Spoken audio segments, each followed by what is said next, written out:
बात करें guys Vicky Katrina relationship की, तो जब तक शादी के फंक्शन शुरू नहीं हुए थे तब तक दोनों में से किसी ने भी इस बारे में बात नहीं की थी। विक्की और कटरीना ने सीधे शादी की तस्वीरें शेयर करके फैंस को बताया था। विक्की कटरीना ने 2021 में सिक्स सेंस फोर्ट राजस्थान में शादी की थी, जिसमें फैमिली और कुछ खास दोस्त भी शामिल हुए थे guys. Hello guys, AKS world में आपका स्वागत है। और आज हम विक्की कौशल के बारे में कुछ बातें करेंगे, उनके रिलेशनशिप के बारे में कुछ खास बातें आपसे शेयर करेंगे। तो बॉलीवुड के क्यूट कपल विक्की कौशल और कटरीना कैफ अपने फैंस के लिए कपल गोल सेट करते रहते हैं। फैंस दोनों को जब भी साथ देखते हैं तो बेहद खुश हो जाते हैं। विक्की और कटरीना दोनों ही लोग जानना चाहते हैं कि इनकी दोस्ती की शुरुआत कैसे हुई। तो इस बारे में विक्की कहते हैं कि कटरीना एक बहुत अच्छी इंसान है। जब मैंने उन्हें जाना तो मुझे लगा कि इनके साथ पूरी जिंदगी बिता सकता हूँ। फिर एक दिन मैंने उन्हें मैसेज करके डिनर के लिए पूछा। इसके बाद से हमने एक दूसरे को डेट करना शुरू कर दिया गाइज। और गाइज बात करें विक्की कौशल और कटरीना कैफ के, बॉलीवुड के पावर कपल्स भी माने जाते हैं। दोनों की लव स्टोरी किसी फेरी टेल से कम नहीं है। कुछ साल तक एक दूसरे को डेट करने के बाद 2021 में दोनों ने बड़े धूमधाम से राजस्थान में शादी की थी। सोशल मीडिया पर आए दिन दोनों की तस्वीरें वायरल होती रहती हैं। फैंस भी इस जोड़े पर जमकर प्यार लुटाते हैं। वहीं अब शादी के इतने महीनों बाद विक्की ने खुलासा किया कि शुरुआत में वह हैरान थे कि आखिर कटरीना कैफ उन्हें क्यों इतनी अटेंशन दे रही हैं। दरअसल हाल ही में विक्की टॉक शो में वी आर युवाज के BAM मैंने प्यार किया के एपिसोड में नजर आए। इस दौरान उन्होंने शो के होस्ट निखिल तनेजा को कटरीना संग अपनी लव स्टोरी को लेकर कई सारे खुलासे किए। विक्की ने कहा कि शुरुआत में तो मैं शॉक था कि बॉलीवुड की इतनी बड़ी स्टार मुझे क्यों भाव दे रही है। मुझे यह बात अजीब लगती थी, इस बात पर भरोसा नहीं हो पा रहा था। विक्की कहते हैं कि कटरीना एक बहुत अच्छी इंसान है। जब मैंने उन्हें जाना तो मुझे लगा कि इनके साथ मैं पूरी जिंदगी बिता सकता हूं। और मैंने उनसे पूछा कि क्या हम एक दूसरे को डेट करना शुरू कर दें, लेकिन मुझे कभी ये नहीं लगा था कि वो हाँ कहेंगी। हालांकि हम शुरुआत में से ही एक दूसरे के लिए सीरियस थे। हम दोनों के ये पहले ही लग गया था कि ये रिलेशनशिप आगे तक जाएगा। तो गाइज ये बातें विक्की कौशल और कटरीना कैफ के रिलेशनशिप और शादी तक के बारे में थी। और अब हम बात करेंगे बॉलीवुड एक्ट्रेस कटरीना कैफ की कुछ खास बातों के, कुछ खास फैक्ट्स को लेकर। तो जब बात बॉलीवुड की टॉप एक्टर्स की हो और कटरीना कैफ का नाम ना लिया जाए तो ऐसा हो ही नहीं सकता। इंडियन ना होने के बावजूद कटरीना ने अपनी एक्टिंग से लाखों भारतीयों के दिलों में अपनी जगह बनाई है। हांगकांग में जन्मी कटरीना ने कई देशों में अपना बचपन बिताया। चूंकि कटरीना को शौक शुरू से ही था मॉडलिंग का, और इसलिए उन्होंने इंजीनियरिंग की पढ़ाई बीच में छोड़ दी। इसके बाद मॉडलिंग से शुरुआत की और फिर बॉलीवुड की दुनिया में कदम रखा। आज कटरीना का नाम बॉलीवुड की टॉप एक्ट्रेसेस में लिया जाता है, और वह सिर्फ अपनी प्रोफेशनल लाइफ ही नहीं बल्कि पर्सनल लाइफ को लेकर भी काफी चर्चा में रहती हैं। उनके लिंकअप और ब्रेकअप की खबरें न्यूज़पेपर से लेकर सोशल मीडिया में ट्रेंड करती हैं गाइस। इतना ही नहीं, कटरीना कैफ के फैंस उनसे जुड़ी हर छोटी बड़ी बात जानना चाहते हैं, लेकिन फिर भी ऐसी कई बातें होती हैं जिससे अक्सर फैंस अनजान ही रहते हैं। तो चलिए आज इस वीडियो के जरिए मैं आपको उनकी कुछ रोचक बातें बताने जा रही हूँ गाइज। और गाइज जब भी हम बात करते हैं कटरीना कैफ की डेब्यू मूवी की तो बात होती है बूम की।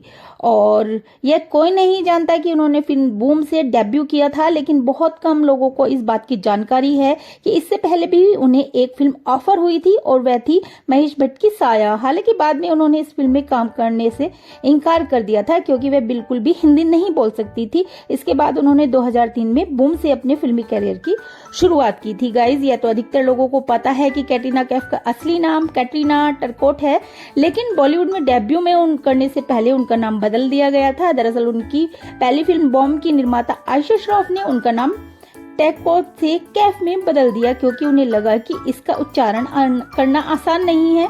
आयशा श्रॉफ ने एक इंटरव्यू में बताया था कि हमें उसे एक सरनेम देना चाहते थे जिसे भारतीय दर्शकों द्वारा स्वीकार किया जा सके। पहले कटरीना का नाम कटरीना काजी करने का विचार आया, लेकिन यह कहीं ना कहीं धर्म से संबंधित था, इसलिए अंत में कैट का नाम कटरीना कैफ फाइनल हुआ गाइज।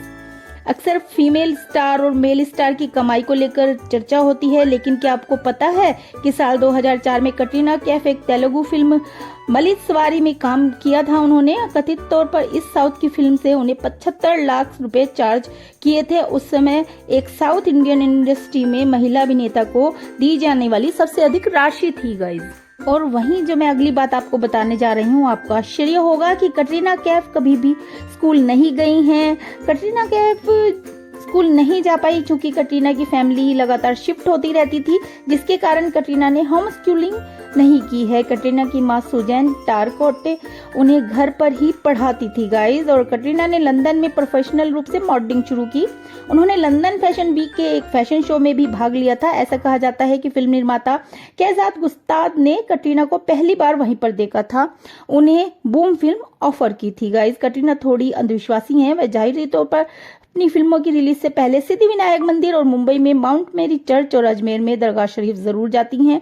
जब कटरीना ने बॉलीवुड में काम शुरू किया था तब उन्हें ठीक ढंग से हिंदी बोलना तक नहीं आती थी, लेकिन जब भारत में रहते हुए कटरीना कई भाषाओं में काम कर चुकी हैं। उन्होंने तेलुगु मलयालम फिल्मों में भी काम किया है। तो गाइज ये खास बातें जो कि हमें पता थी, कुछ सोशल मीडिया से जानकारी, कुछ बुक्स से, तो आपके साथ शेयर की हैं। और कटरीना कैफ बर्थडे अपना सेलिब्रेट करती हैं 16 जुलाई को। और कटरीना किसी ना किसी वजह से सुर्खियों में बनी रहती हैं।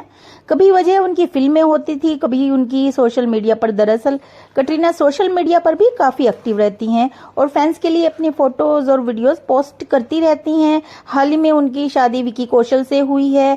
और बात करें अब उनके बारे में कुछ खास चीजों की, तो कटरीना कैफ फिटनेस को लेकर काफी एक्टिव रहती हैं। ऐसे में चाहे वो शूट पर हो या फिर हॉलीडे पर, जिमिंग एक्सरसाइज से किनारा कभी नहीं करती। जिमिंग से जुड़ा उनका एक ऐसा ही किस्सा है। दरअसल फिल्म बैंग बैंग के शूट पर किसी वजह से कटरीना को जिम एक्सरसाइज करने की जगह नहीं मिल पाई, जिसके बाद खुद कटरीना ने बरामदे में झाड़ू से सफाई करना शुरू कर दिया और उसके बाद वहां पर एक्सरसाइज की। उस वक्त उनके कुछ फोटोज भी सोशल मीडिया पर आए थे गाइस। जिमिंग को लेकर कटरीना का एक और किस्सा है, जब वो अपने ट्रेनर को पार्टी के बीच से लेकर आ गई थी क्योंकि उन्हें जिम जाना था। दरअसल एक बार शनिवार को दोपहर के वक्त कटरीना को जिम करना था, लेकिन उस वक्त उनकी ट्रेनर यास्मीन पार्टी में थी। लेकिन कटरीना ने उन्हें फोन किया और उन्हें पार्टी के बीच में से ही लेकर आ गई और उनके साथ फिर जिम किया। बता दें कि कटरीना कैफ को फ्लोरल ड्रेसेस पहनना काफी पसंद है। ऐसे में एक बार उनकी बहन ने उन्हें कहा था कि तुम माँ नहीं बल्कि दादी की तरह कपड़े पहनती हो। वहीं कटरीना के स्टाइलिश भी इस बात को लेकर उनसे कह चुके हैं कि वो कई बार पारसी आंटी की तरह कपड़े पहनती है। कटरीना अक्सर फेक ऑनलाइन खरीदारी करती हैं और इस बारे में कटरीना ने खुद बताया था कि वो ऑनलाइन शॉपिंग के दौरान कई तरह के कपड़े देखती थी और उनके अपने शॉपिंग बकेट में रख कर लेती थी, लेकिन यह सोचकर उसे छोड़ देती थी कि उसे बाद में खरीदेंगी और बाद में उसे भूल जाती थी। इस बारे में कटरीना कहती हैं कि इससे उनको अपनी पसंद के कपड़े ऑनलाइन देखने का भी मजा आता है और साथ ही वो जबरन की खरीदारी से भी बच जाती हैं। कटरीना को क्रिकेट खेलना काफी पसंद है। कटरीना के सोशल मीडिया पर कई बार क्रिकेट खेलते हुए वीडियो सामने आए हैं, लेकिन बता दें कि कटरीना के अलग ही क्रिकेट रूल्स हैं। दरअसल कटरीना सिर्फ बैटिंग करती हैं और अपनी बैटिंग करने के बाद मैच छोड़ देती हैं। क्रिकेट खेलने के दौरान ना ही वो बॉलिंग करती हैं और ना ही फील्डिंग की थी गाइस। कटरीना थोड़ी अंधविश्वासी हैं। वह जाहिर तौर पर अपनी फिल्मों की रिलीज से पहले सिद्धि विनायक मंदिर और मुंबई में माउंट मेरी चर्च और अजमेर में दरगाह शरीफ जरूर जाती हैं। जब कटरीना ने बॉलीवुड में काम शुरू किया था तब उन्हें ठीक ढंग से हिंदी बोलना तक नहीं आती थी, लेकिन जब भारत में रहते हुए कटरीना कई भाषाओं में काम कर चुकी हैं। उन्होंने तेलुगु मलयालम फिल्मों में भी काम किया है। तो गाइज ये खास बातें जो कि हमें पता थी, कुछ सोशल मीडिया से जानकारी, कुछ बुक्स से, तो आपके साथ शेयर की हैं। और कटरीना का कैफ की बायोग्राफी लेकर मैं जल्दी से एक वीडियो बनाने वाली हूँ गाइस। कुछ खास बातें उसमें आपको पता लगेंगी और पता भी होंगी शायद, क्योंकि उनके बारे में हर कोई सर्च करता रहता है और जानने के लिए उत्सुक रहता है। तो इस वीडियो को मैं यहीं पर एंड करती हूँ और नेक्स्ट वीडियो में कटरीना कैफ की बायोग्राफी के साथ आपके लिए फिर एक वीडियो लेकर के आऊंगी। तब तक के